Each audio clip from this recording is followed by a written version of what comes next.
Josué capítulo 2, versículo 1 hasta el versículo 16. Amén. Dice la palabra del Señor. Y Josué, hijo de Nun, envió desde Sitín 2 espías secretamente, diciéndoles: andad, reconoced la tierra y a Jericó. Y ellos fueron y entraron en casa de una ramera que se llamaba Rahab y posaron allí. Y fue dado aviso al rey de Jericó diciendo: he aquí que hombres de los hijos de Israel han venido aquí esta noche para espiar la tierra. Entonces el rey de Jericó envió a decir a Rahab: saca a los hombres que han venido a ti y han entrado a tu casa, porque han venido para espiar la tierra. Pero la mujer había tomado a los 2 hombres y los había escondido, y dijo: es verdad que unos hombres vinieron a mí, pero no supe de dónde eran. Y cuando se iba a cerrar la puerta, siendo ya oscuro, esos hombres se salieron, y no sé a dónde han ido. Seguidlos aprisa y los alcanzaréis. Mas ella los había hecho subir al terrado y los había escondido entre los manojos de lino que tenía puestos en el terrado. Y los hombres fueron tras ellos por el camino del Jordán hasta los vados, y la puerta fue cerrada después que salieron los perseguidores. Antes que ellos se durmiesen, ella subió al terrado y les dijo: sé que Jehová os ha dado esta tierra, porque el temor de vosotros ha caído sobre nosotros, y todos los moradores del país ya han desmayado por causa de vosotros. Porque hemos oído que Jehová hizo secar las aguas del mar Rojo delante de vosotros cuando salisteis de Egipto, y lo que habéis hecho a los 2 reyes de los amorreos que estaban al otro lado del Jordán, a Sehón y a Og, a los cuales habéis destruido. Oyendo esto, ha desmayado nuestro corazón, ni ha quedado más aliento en hombre alguno por causa de vosotros, porque Jehová vuestro Dios es Dios arriba en los cielos y abajo en la tierra. Os ruego pues ahora que me juréis por Jehová, que como he hecho misericordia con vosotros, así haréis vosotros con la casa de mi padre, de lo cual me daréis una señal segura. Y que salvaréis la vida a mi padre y a mi madre y a mis hermanos y hermanas y a todo lo que es suyo, y que libraréis nuestras vidas de la muerte. Ellos le respondieron: nuestra vida responderá por la vuestra, si no denunciareis este asunto nuestro, y cuando Jehová nos haya dado la tierra, nosotros haremos contigo misericordia y verdad. Entonces ella los hizo descender con una cuerda por la ventana, porque su casa estaba en el muro de la ciudad, y ella vivía en el muro. Y les dijo: marchaos al monte, para que los que fueren tras vosotros no os encuentren, y estad escondidos allí 3 días, hasta que los que os persiguen hayan vuelto, y después os iréis por vuestro camino. Y ellos le dijeron: nosotros quedaremos libres de este juramento con que nos has juramentado. Dejémoslo hasta ahí. Dios les bendiga y se pueden sentar. Amén. Estoy utilizando este texto para, por medio de esta hermosa historia de Rahab, hablar de un concepto específico, y ese concepto se llama revelación. Entonces, encontramos, la semana pasada estuve explicando el texto, y la idea es que podamos establecer en nuestra mente un contraste entre lo que es información o conocimiento intelectual versus lo que es verdaderamente revelación. ¿Por qué? Porque la información o el conocimiento de hechos históricos, de hechos bíblicos, el que yo conozca el contenido de la palabra como tal, realmente no es un sinónimo de que yo esté viviendo en una cierta realidad espiritual. Por el contrario, encontramos en la Biblia que en muchas ocasiones, diría yo, hay personajes que exhiben un profundo conocimiento de Dios, pero son totalmente opuestos a Dios y van en contra de los propósitos divinos, a pesar del conocimiento. ¿A qué me refiero con esto? Un ejemplo extremo. ¿Con qué tenta Satanás a Jesucristo? ¿Con qué refuerza la tentación que presenta delante de Cristo? Con la palabra. ¿Conocía Satanás o conoce Satanás el contenido de la palabra? Totalmente, ¿cierto que sí? ¿Eso lo hace un ser espiritualmente cerca de Dios? Absolutamente no, ¿cierto que no? pero tiene todo el conocimiento y sabe adaptar ese conocimiento al argumento que quiere presentar, pero es simplemente un conocimiento intelectual de la palabra, no tiene absolutamente nada que ver con un conocimiento real de Dios o del propósito de Dios. Un ejemplo menos extremo, Saulo de Tarso. ¿Qué tanto conocía Saulo el contenido del Antiguo Testamento?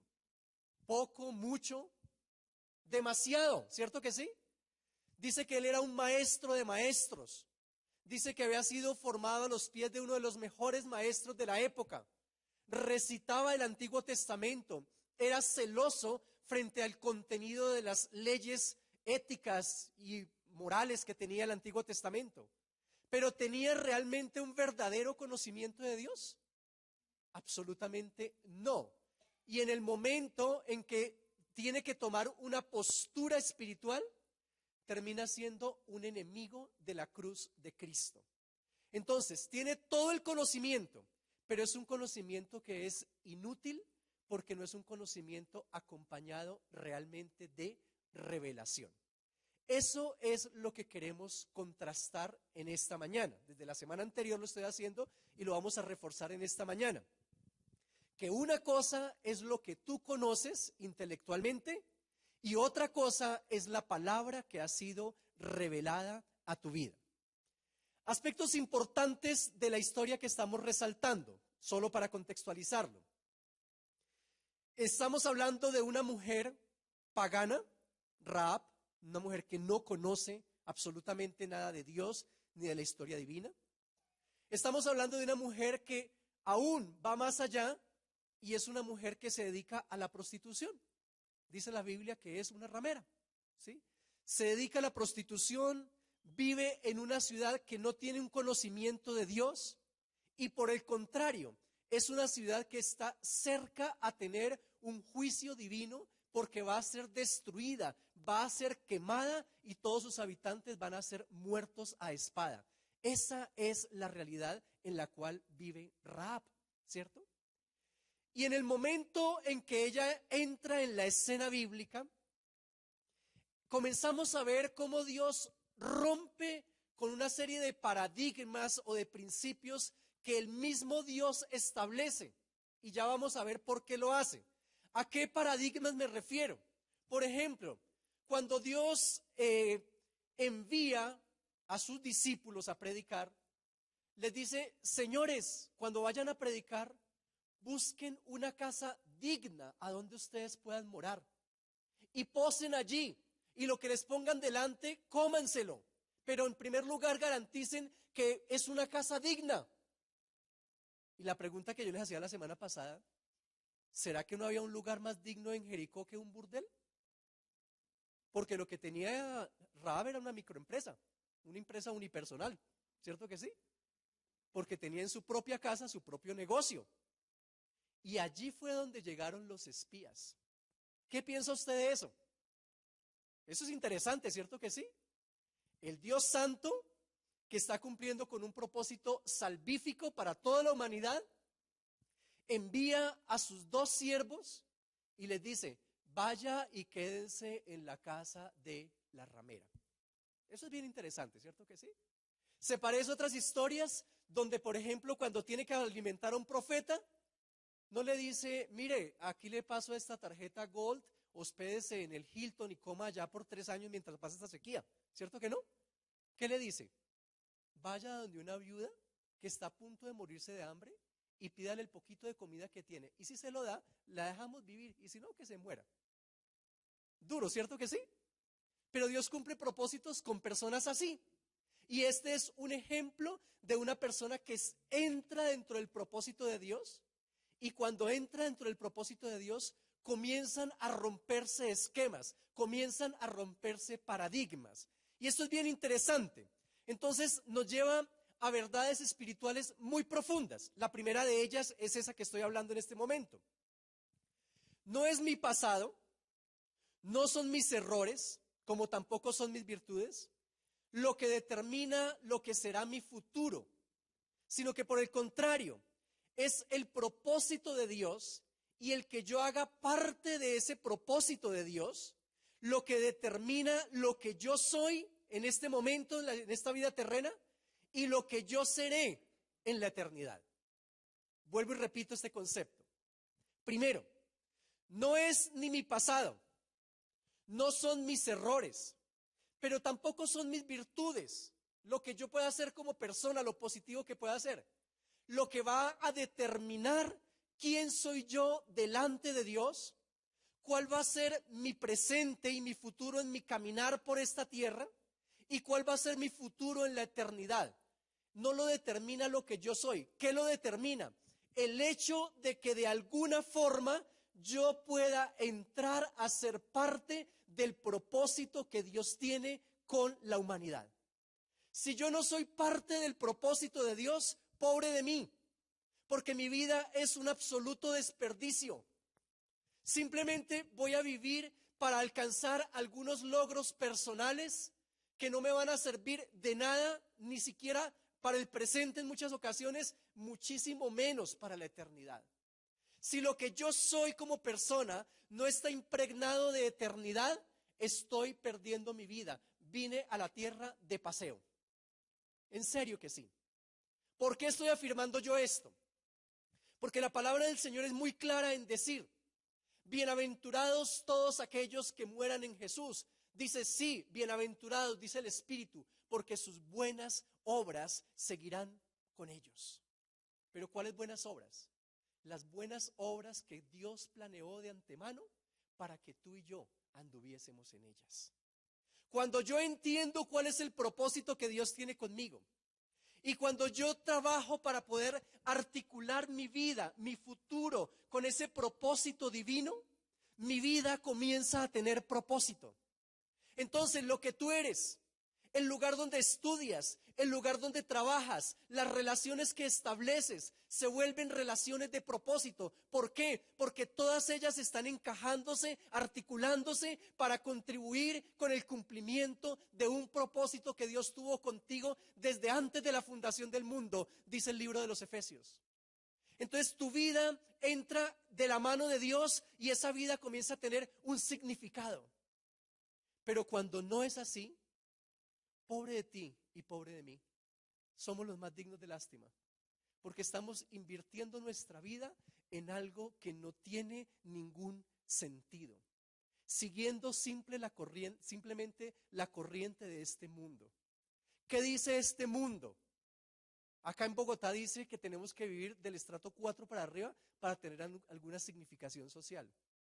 ¿Qué dice este mundo? Que tenemos que tener un carro de cierta gama hacia arriba para tener cierto reconocimiento social. ¿Qué dice este mundo? Que tenemos que tener un título de ciertas universidades para que por medio de ese título nos den un reconocimiento social. Y cuando yo le creo el cuento a este mundo, dedico mi vida única y exclusivamente a eso. Y me gasto y me desgasto en eso. Y cuando haya terminado mi vida, me habré dado cuenta que me equivoqué en vivir esa vida. Cuando haces cuenta de cuánto tiempo gastaste para poder ganar el dinero y cómo ese dinero que recibiste, cómo así como llegó, así mismo se fue, vas a preguntarte cuando tengas 70, 80 o 90 años y vas a decir, ¿qué hice yo con mi vida? ¿De qué me sirvieron las relaciones que establecí? ¿Realmente contribuyeron para algo? Entonces, esta es una primera verdad. Rahab hubiese pasado a la historia como un personaje totalmente desconocido. Perdóname que sea un poco despectivo, una prostituta más de Jericó, una más que estaba por ahí. Pero en el momento en que entra en el propósito de Dios, en ese momento su vida toma un significado. Y a pesar de que su estigma nunca se quitó de encima, su vida no fue una vida determinada por su estigma. Una vez más lo repito, fue determinada por el propósito de Dios en su vida. Yo les mencionaba la semana pasada que la Biblia, en toda parte donde la menciona, siempre le coloca el mismo apellido, Rahab la ramera. ¿Cierto que sí? Y no es porque Dios quisiera estigmatizarla, sino porque Dios quiere exaltar el hecho de que no es lo que pasó en mi pasado, no son los errores que yo cometí lo que determina que yo no pueda llegar a donde Dios quiere que yo llegue. ¿Amén? ¿Tú crees en eso? Amén. Es importante creerlo. Porque el enemigo nos quiere mantener atados a nuestros errores. El enemigo nos quiere mantener atados a nuestros fracasos. El enemigo quiere que nosotros actuemos en razón y en función de aquello que hemos hecho o aquello que hemos dejado de hacer. Y Dios dice, no debe ser así. Porque en Cristo todas las cosas son hechas nuevas. Y adivina cuándo fueron hechas nuevas para ti. Esta mañana. Ayer fueron hechas nuevas. Mañana van a ser hechas nuevas. Porque dice la palabra del Señor en Lamentaciones, nuevas son cada mañana tus misericordias y grande es tu fidelidad. Amén. ¿Se acuerda Dios de los pecados que yo cometí ayer? No. Si mis pecados ya fueron confesados y si yo ya me aparté de mis pecados, Dios no se acuerda hoy de los pecados que yo cometí ayer. Pero adivina quién tiene un gran banco de memoria de esos pecados. El diablo. Porque el capital que él tiene es ese. Porque su función principal se llama el acusador de los santos. Pero cuando tú estás en el propósito de Dios, tú necesitas romper con tu pasado, romper con tus errores y enfocarte en aquello que Dios está hablando, en aquella identidad que Dios te está dando y desde ahí construir tu presente, desde ahí construir tu hoy, desde ahí proyectarte hasta tu mañana. Es desde ahí. ¿Qué dice Dios de mí? Hermano, medita por favor en eso por un segundo. ¿Cuánto tiempo desperdiciado? ¿Cuánto tiempo malgastado? Esperando a que llegue el día en que yo pueda llegar a comprometerme, esperando a que la situación se torne ideal para poder servir a Dios. ¿Sí o no? Mucho tiempo, demasiado tiempo, en el que siempre decimos, no ha llegado la hora, no estoy preparado, es que no soy digno, las circunstancias no se han dado. Y el enemigo por el otro lado te da una palmada en el hombro y te dice, sigue así. Y cuando tengas 90 años, ya con una prótesis dental, estarás diciendo exactamente lo mismo. No es el tiempo, ¿cierto? ¿Serio? Eso va a pasar. ¿Por qué? Porque nos dejamos guiar por nuestros sentimientos, por nuestro pensamiento humano. Y cuando eso es lo que nos orienta a nosotros, vamos rumbo al fracaso. ¿Ok? Hay que abrir los ojitos frente a eso. El tiempo es hoy, ¿cierto? ¿Tú te imaginas al ladrón de la cruz diciendo, uy, si yo me hubiera conocido con Jesús ayer, aunque sea? Uy, yo me hubiera salvado. No, el tipo dijo, no, hermano, hoy es la hora. Acá estamos los tres colgados, pero acuérdese de mí cuando esté en su reino. Y Dios le dice, vamos para adelante. Hoy nos vemos en el paraíso. Y fue salvo. ¿Cierto que sí? ¿Cuándo es el tiempo? Hoy, aquí, ahora. ¿Quién es la persona indicada? 4. Hay 4 personas indicadas, más o menos conté. ¿Quién es la persona indicada? Yo soy la persona indicada. Hoy es el tiempo correcto. Imagínate a Rahab pensando, no, pero Dios, ¿cómo va a poder hacer un pacto con una ramera? No, pues con semejante embarradas que yo he cometido. Allá se hubiera ido destruida en Jericó. Pero no, la mujer dijo, yo puedo hacer algo diferente. Entonces, es el propósito de Dios lo que me determina a mí. Ahora, para poder estar en el propósito de Dios, definitivamente se necesita revelación. Yo les mencionaba la semana pasada y les decía algunos apartes de ese texto, donde Rahab llega y dice, oiga, esta tierra de Jericó está tomada por el temor. Dice, porque todos han oído lo que Jehová Dios hizo con ustedes. Todos han oído que Jehová secó el mar rojo y ustedes pasaron por la mitad. Todos han oído que ustedes destruyeron a 2 reyes. Todos han oído. Todos han oído. ¿Y qué hicieron con esa información? Nada. ¿Les sirvió de algo? Oiga, mire, ubiquémonos en el panorama. Si yo oigo que hay un Dios que está abriendo mares en 2, si yo oigo que hay un Dios que está destruyendo ciudades, oiga, por lo menos yo cojo mis pequeños corotos que tengo y salgo y me voy, ¿cierto que sí? Por lo menos hago algo. Pero mira, todos oyeron, todos escucharon. ¿Y qué hicieron? Se quedaron ahí para que los mataran. ¿Y adivina qué? Los mataron, ¿cierto que sí? ¿Les sirvió de algo la información que tenían? Absolutamente de nada. La información no cambia absolutamente nada. Y eso es lo que yo quiero que tú contrastes en esta mañana con tu vida. Lo hicimos la semana pasada, pero te invito a que lo vuelvas a hacer en esta mañana. ¿Cuánto de lo que es tu fe, cuánto de lo que tú dices que crees en Dios es información y cuánto es revelación. Porque información es todo lo que tú conoces de manera intelectual. Ay, yo sé que Dios es bueno. Ay, yo sé que Dios es santo. Yo sé que esto es pecado. Yo sé que esto es bueno. Yo sé que esto es malo y yo sé que esto es bueno. Yo sé que esto debo hacer, pero esto no debo hacer. De eso tenemos la mente llena. ¿Sabes cómo se llama eso? Información. Ahora, ¿cuánto de eso que tú tienes como información y que tú conoces, tú lo estás practicando, tú lo estás viviendo en tu día a día?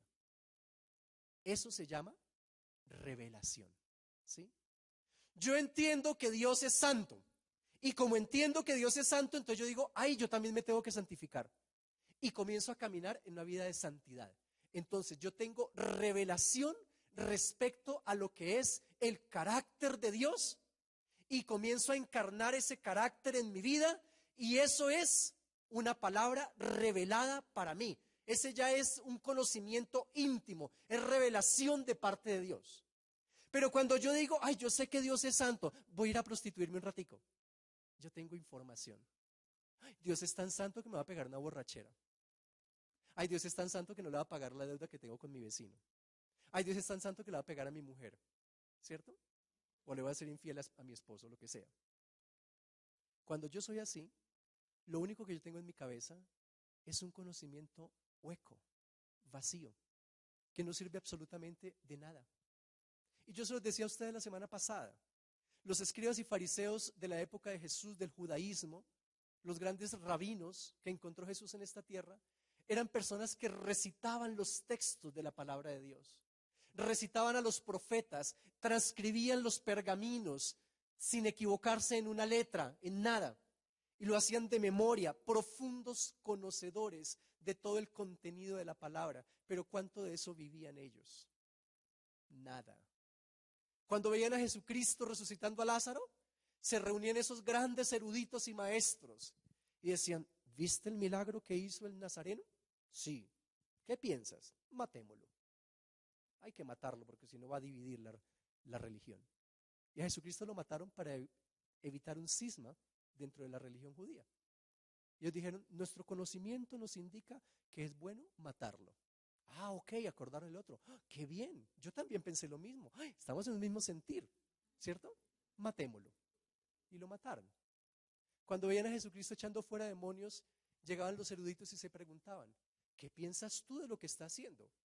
¿Qué demonio tiene? Y por Belcebú, príncipe de los demonios, echa fuera demonios. Yo sentí lo mismo.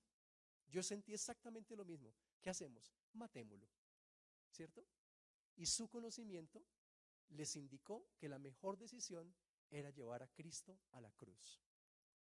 Qué tipos tan malos, ¿cierto que sí? Horribles ellos. Menos mal nosotros no nos parecemos a ellos. ¿Cierto que no? No, gracias a Dios no. Nada que ver con ellos. ¿Somos iguales? Somos exactamente iguales. Leemos en la Biblia que dice, hermanos, no mintáis los unos a los otros. ¿Cierto? Hermano, nos vemos el jueves. Listos, listos, nos vemos el jueves. Nunca llegó. ¿Qué fue eso? Una mentira. ¿Cierto que sí? Hermanito, tal día te pago lo que te debo y no le pagué. ¿Qué fue eso? Exactamente lo mismo, una mentira. Y así lo mismo con todo el conocimiento que tenemos de la palabra, con todo lo que sabemos. Entonces lo sabemos intelectualmente, pero no tenemos ninguna intención de vivirlo. Perdóname, si yo estoy haciendo eso como su pastor y si tú estás haciendo esto como miembro de esta congregación, ¿qué nos diferencia de los escribas y fariseos de la época de Jesús?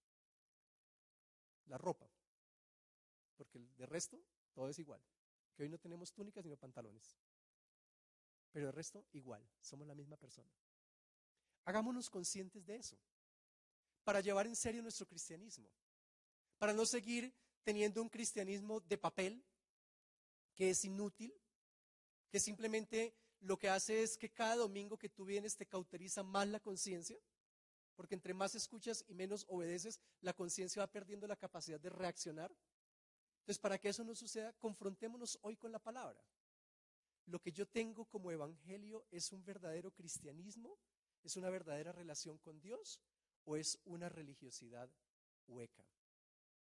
No confundas revelación con información. ¿De acuerdo? No confundas un milagro o una bendición de Dios con tener una revelación de Dios. Porque podemos decir, pero es que a mí Dios me bendice. Mire, yo oré y Dios me sanó. Yo le pedí y Él me bendijo y a mí me va supremamente bien. Entonces debe ser que Dios está conmigo. Ojo, ojo con eso. Dice la palabra de Dios que Dios hace salir su sol sobre justos e injustos. ¿Cierto que sí? Y Dios bendice a toda la humanidad. Un país puede declararse ateo, pero en ese país sigue lloviendo, siguen habiendo estaciones, sigue habiendo comida, no pasa nada. ¿Cierto que sí? Jesucristo sanó a mucha gente. A él se le acercaban los enfermos y le decían, Jesús, hijo de David, ten misericordia de mí. ¿Qué quieres que te haga? ¿Que me sanes? Claro, se lo regalo. ¿Significa que toda esa gente va a estar en el cielo?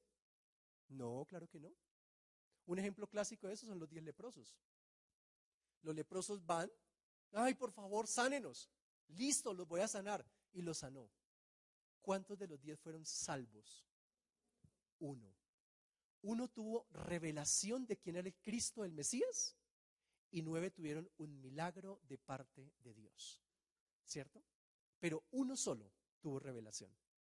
El resto simplemente tuvieron el milagro. Si tú quieres el milagro, tranquilo. Dios lo va a hacer. En esta iglesia o en la que sea. La oferta está amplia. ¿Cierto? Muy amplia está la oferta en este momento en términos religiosos. Puedes buscar lo que quieras, a donde quieras. Hoy puedes ir a una iglesia, te pueden ofrecer un pacto, pueden una siembra para que tú puedas concretar un negocio, para que tú puedas salir de una enfermedad, para muchas cosas. ¿Es válido? Sí es válido, porque Dios hace misericordia a todo el que le invoque. Pero tú tienes que pensar que hay que ir más allá que eso. Si quieres el milagro y quieres hacer de tu Dios un Dios milagrero, hazlo, pero eso no te va a salvar. Tú necesitas algo más que eso. El leproso lo entendió. El leproso dijo, tengo el milagro, pero no tengo la salvación.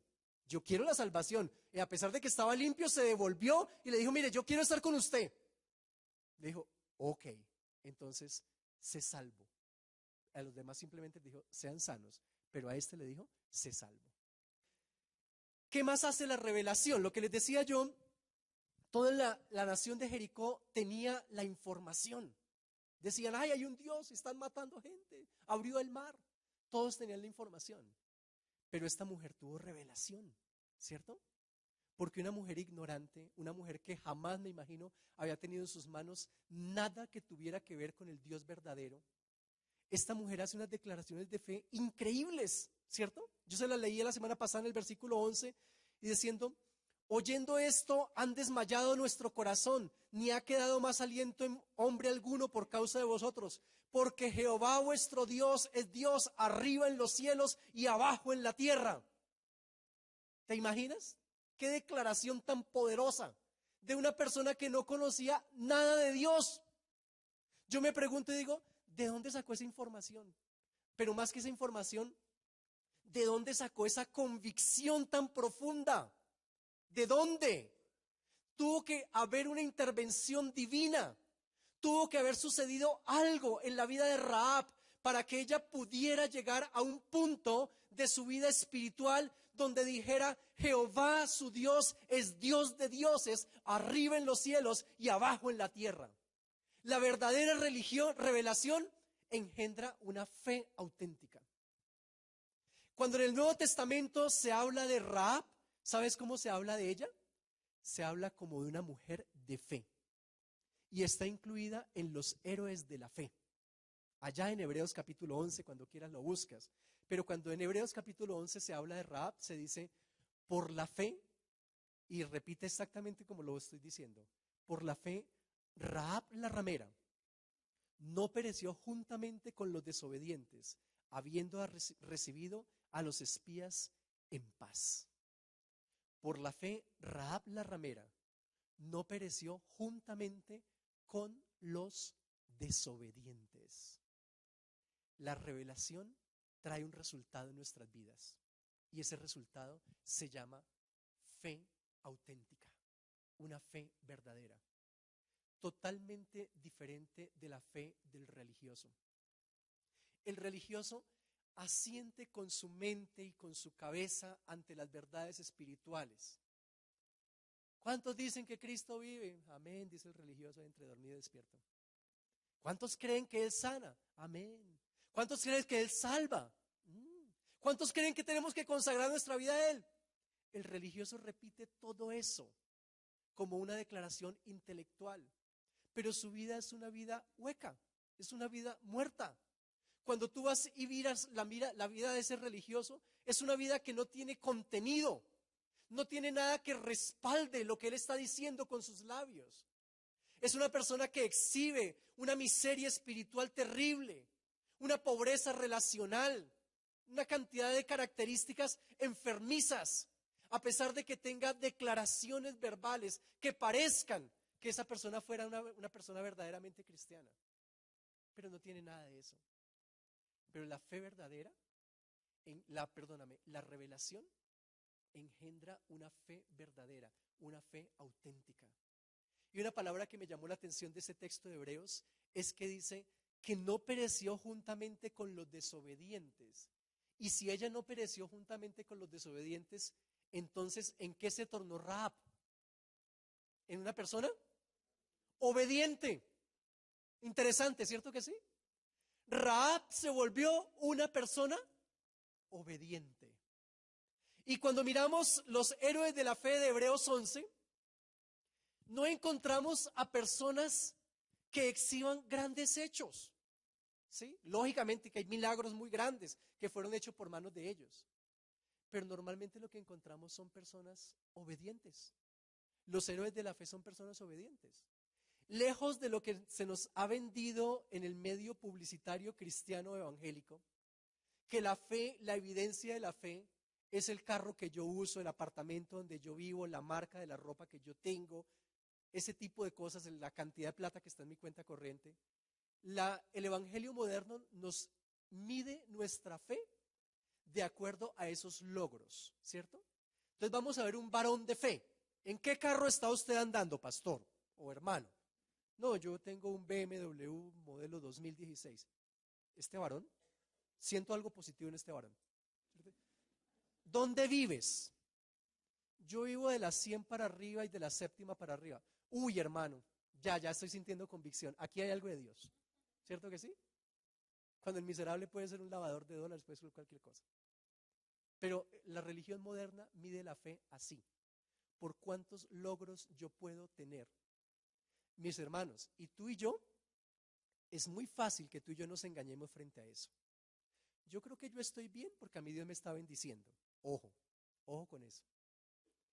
Cuando el diablo quiso engañar a Jesús, lo llevó sobre la ciudad santa y le mostró todos los reinos del mundo. Y le dijo, todo esto te daré si postrado me adorares. A mí me parece que Satanás nos ha llevado a algunos de nosotros allí a la Calera también, a ver todos los reinos de Bogotá. En serio. Y algunos ya están enamorados de lo que el enemigo está ofreciendo. ¿Sí? ¿Te daré apartamento en Los Rosales? Simplemente con que no te consagres a Dios. Te voy a bendecir en tu profesión, en lo que hagas. Simplemente mantente en la iglesia como un miembro promedio, ¿cierto? No, ni muy allá ni muy acá. Ni muy frío como para que dejes de ser, pero ni muy caliente para que me dejes de agradar. Y creo que ya muchos han caído en la tentación de los reinos de este mundo. Los héroes de la fe no es el listado de los más exitosos, no. Hombres pobres y miserables, dice Hebreos capítulo 11, que deambulaban de aquí para allá vestidos de pieles de camello. ¿Sí? Eso es lo que dice Hebreos capítulo 11. Pero tenían una característica, eran obedientes, obedientes. La verdadera revelación, cuando la palabra de Dios se ha tornado verdad en mi vida, el resultado que eso da es obediencia, obediencia. Los milagros, los prodigios, la prosperidad, todo lo que usted quiera, claro, eso viene, eso llega, no se preocupe, eso viene. Pero la verdadera fe tiene una evidencia muy contundente y es que hace de mí una persona obediente. ¿Cómo está tu fe? Saca el medidor de la fe en este momento y calcúlala. ¿Está bien? ¿Está real? ¿Está en rojo? ¿En qué está? Pero por lo menos sal de aquí consciente, totalmente consciente, porque por lo menos a mí me interesa de que cuando termine esta enseñanza, por lo menos cada uno pueda hacer una evaluación real de su vida y llegar y decir, sí, me encuentro muy cerca a lo que es el propósito de Dios.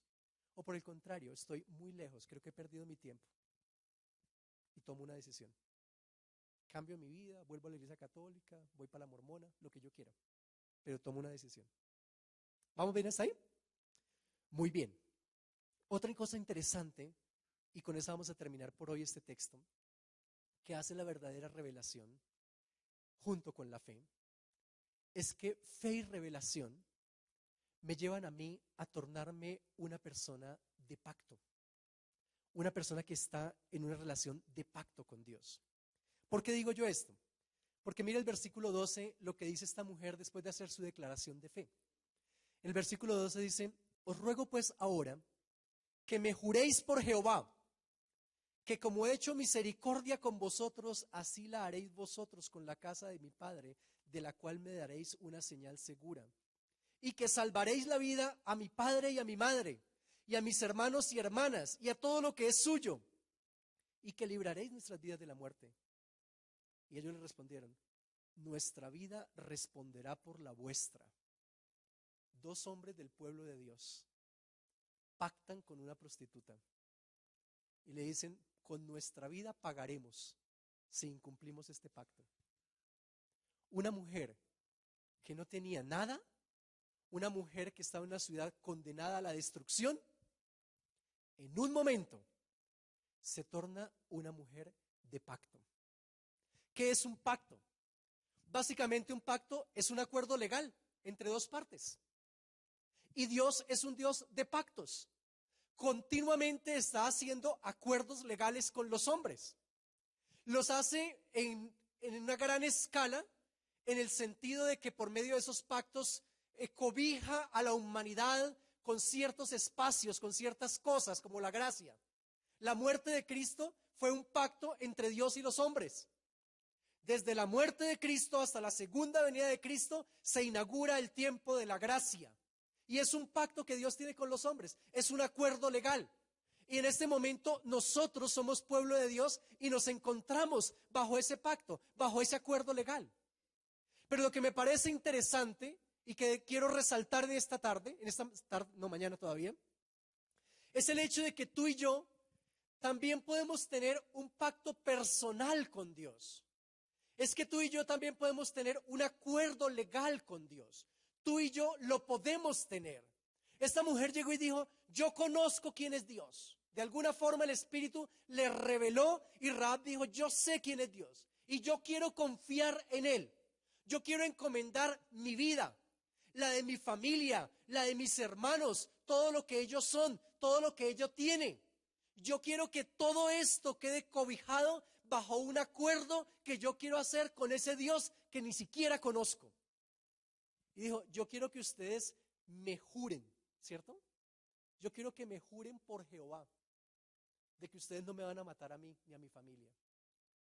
Y los dos tipos llegaron y dijeron, eso es lo que vamos a hacer. Nuestra vida responderá por la vuestra. ¿Sabes una cosa? Dios quiere hacer lo mismo contigo. Es importante que entre Dios y yo hayan pactos, hayan acuerdos. Y esto debe ser algo continuo. Se lo voy a colocar en una relación de pareja.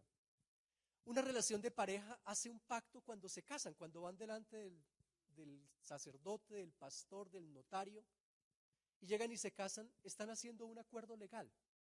Así es que nosotros hace un año o 2 o 5 o 20 hicimos un acuerdo de que lo mío era suyo, que lo suyo era mío, que en la salud, que en la enfermedad, hasta que la muerte nos separe. Yo le pregunto a los que son casados, tienen relación de pareja en este momento, ¿es suficiente lo que hicieron hace un año, 2, 5 o 20? ¿O eso hay que continuar renovándolo? Hay que renovarlo. ¿Y cierto que hay que colocarle adicionales? Porque yo no he escuchado en ningún matrimonio que digan, bueno, y tú lavas la loza por la mañana y tú sacas la basura, ¿cierto? Eso no se dice en la ceremonia, pero son pequeños acuerdos que la pareja hace, ¿cierto que sí? Y son pequeños acuerdos que tienen que continuar sucediendo. Entonces se casan y la señora no sabía que su marido tenía un problema y era que era mirón, ¿cierto? Iba manejando el carro y apenas ve algo se queda así. Entonces tienen que llegar a un pacto. Oiga, hermano, deje de mirar allá y míreme aquí, ¿cierto que sí? Entonces él dice, bueno, listo, entonces yo hago eso, pero entonces usted mañana me lleva café por la mañana. Bueno, está bien. Pequeños pactos, grandes pactos, pero que permiten que una relación sea viva, sea vital, ¿sí?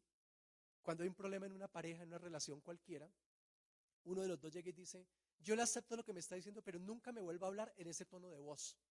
Ah, bueno, entonces, esta parte dice, acepto lo que usted me dice, y la otra parte dice, pero yo no vuelvo a hablar en ese tono de voz. Eso es un pacto.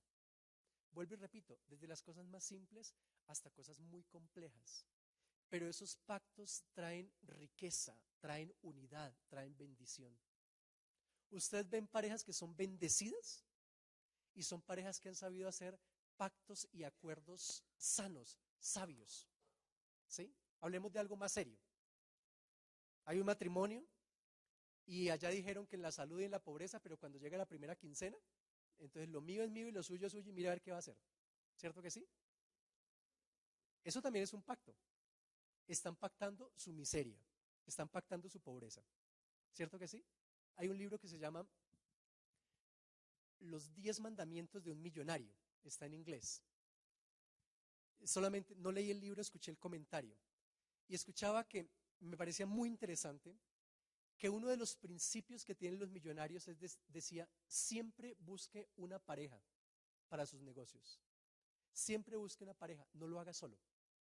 Esa pareja puede ser el esposo, la esposa, puede ser un socio, pero busque una pareja con la cual usted pueda trabajar. Yo decía, qué interesante, porque tiene mucho que ver con el principio del acuerdo del que yo predico en este lugar. Si dos de ustedes se ponen de acuerdo sobre algo, Dios hará eso, ¿sí? Interesante que ese libro está escrito con una encuesta que hicieron en Estados Unidos, si la mente no me engaña, a 750 personas que se tornaron millonarios últimamente, en las últimas décadas. Y con esos 750 millonarios hicieron la encuesta y entre todos, al cruzar los datos, todos estuvieron de acuerdo que para poder ser millonario hay que tener una buena pareja para poder hacer negocios. No estaban hablando de matrimonio, no. Estaban hablando de que hay que tener una pareja para ir juntos a llegar al éxito en la parte económica. Pero yo aplico eso al matrimonio. Lógicamente que sí. Cuando ya le dicen en la salud, en la enfermedad, en la riqueza, en la pobreza, ¿qué están diciendo? Que es un pacto, que lo suyo es mío y lo suyo y lo mío es y viceversa, ¿cierto que sí? Bueno, me volví reina de belleza. Ok, pero todos entendimos.